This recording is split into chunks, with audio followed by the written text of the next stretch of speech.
নতুন অবয়বে পুরীর মন্দির, জায়গাটা সম্পূর্ণ পাল্টে দেওয়া হয়েছে। সামনের এই যে প্রশস্ত জায়গাটা দেখা যাচ্ছে, এখানে কিন্তু আগে পুরো ভর্তি ছিল লোকজন।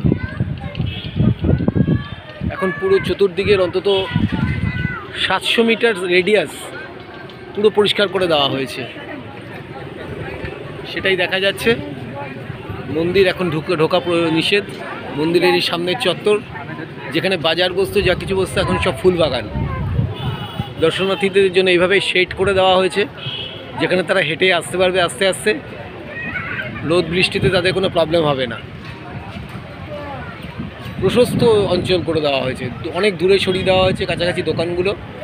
এই মুহূর্তে কাছাকাছি আর খুব কাছে বলে কিছু নেই। সামনে ফুলের বাগান, মন্দিরের চত্বর এতটা প্রশস্ত করে দিয়েছে। ফুলের গাছ, বড় বড় টব গাছ লাগিয়ে আরও সৌন্দর্যায়ন চলছে। এখনও কিছুটা সময় বাকি আছে। আমরা মন্দিরের একদম মূল প্রবেশদ্বারের এখানে এসে দাঁড়িয়েছি। লোকজন এতটা দূর থেকেই এখন দেখছে।